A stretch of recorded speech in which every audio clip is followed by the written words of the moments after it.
جمعہ کی فضیلت میں یہ بھی فضیلت ہے کہ جمعہ کے دن اگر کسی کی وفات ہوتی ہے تو اس کے لیے اللہ کے پاس ایک خاص وعدہ ہے. وہ کیا ہے؟ آئیے دیکھتے ہیں. اللہ کے رسول صلی اللہ علیہ وسلم فرماتے ہیں ما من مسلم یموت یوم الجمعۃ او لیلۃ الجمعۃ الا وقاه اللہ تعالی فتنۃ القبر. امام احمد اور ترمذی نے اس کو روایت کیا ہے اور صحیح الجامع صغیر میں شیخ الالبانی نے اس کو حسن کہا ہے. ما من مسلم یموت یوم الجمعہ او لیلۃ الجمعہ، جو بھی مسلمان جمعہ کے دن یا جمعہ کی رات میں مرتا ہے اس کی موت جمعہ کے دن یا جمعہ کی رات میں ہوتی ہے. یہ کب ہوتا ہے؟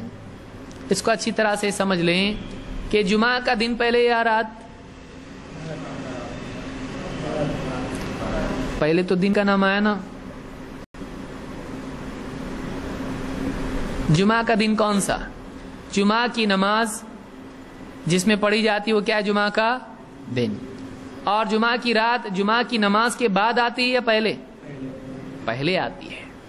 جمعہ کی رات پہلے، ورنہ آدمی بولے گا سوچے گا کہ جمعہ کا دن جمعہ کی نماز پڑھ لی اس کے بعد آنے والی رات جمعہ کی ہے. نہیں، وہ سنیچر کی رات ہے. کیوں؟ اس لیے کہ دن بدلتا ہے کب؟ مغرب کے بعد. یہ بتائیے روزہ پہلے آتا ہے کہ تراویح؟ تراویح. اور تراویح رمضان میں پڑھی جاتی ہے یا رمضان سے پہلے؟ رمضان میں. تو معلوم یہ ہوا کہ پہلے تراویح آتی ہے پھر اگلے دن روزہ آتا ہے. اس لیے کہ جیسے ہی مغرب ہو گئی رات آئی دن بدل گیا رمضان شروع ہو گیا. تو رات پہلی تراویح پہلے روزے سے پہلے ہوتی ہے تو دن سے پہلے رات آتی ہے اور رات ہی سے ہمارا نئی تاریخ شروع ہو جاتی ہے. تو اللہ کے نبی صلی اللہ علیہ وسلم فرماتے ہیں کہ جو شخص جمعہ کی رات جمعہ کے دن یا جمعہ کی رات میں جس کی موت ہو جائے الا وقاه اللہ تعالی فتنۃ القبر، اللہ تعالی اس کو قبر کے فتنے سے محفوظ کر دیتا ہے. کیا کیا اس نے؟ کچھ بھی نہیں کیا. اس کی موت کب ہوئی؟ جمعہ کی رات میں یا جمعہ کے دن میں. صرف دن میں نہیں، رات میں بھی اگر اس کی موت ہو جائے جمعہ کی تو اس کے لیے فضیلت کیا ہے؟ اللہ تعالی اس کو قبر کے فتنے سے محفوظ رکھتا ہے. قبر میں کیا کیا ہے؟ قبر میں 3 چیزیں ہیں.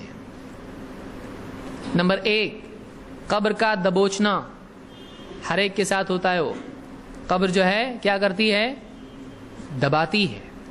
2، قبر میں سوالات ہوتے ہیں، منکر نکیر آتے ہیں اور سوال پوچھتے ہیں. 3، قبر میں عذاب ہوتا ہے. تو یہ 3 چیزیں قبر میں ہوتی ہیں. بعض علماء نے کہا کہ تینوں چیزیں مراد ہیں اس لیے کہ اس میں اطلاق ہے. فتنہ قبر کا جو بھی ہے اللہ اس سے محفوظ رکھتا ہے. بعض علماء نے کہا کہ اس سے مراد قبر کا عذاب ہے. بعض علماء نے کیا کہا؟ قبر کا عذاب ہے. جو بھی ہو تینوں بھی کیا معاملات ہیں؟ خطرے سے خالی نہیں ہے. لہٰذا آدمی اگر تینوں میں سے کسی ایک سے بچے یا تینوں سے بچ جائے تو بھی اس کے لیے غنیمت ہے. تو جو آدمی جمعہ کے دن یا جمعہ کی رات میں اس کی موت ہوتی ہے اس کو اللہ تعالیٰ قبر کے فتنے سے محفوظ رکھتا ہے. الا وقاہ اللہ تعالی، اللہ بچا لیتا ہے اس کو قبر کے فتنے سے. تو یہ مسند احمد اور ترمذی کی روایت ہے.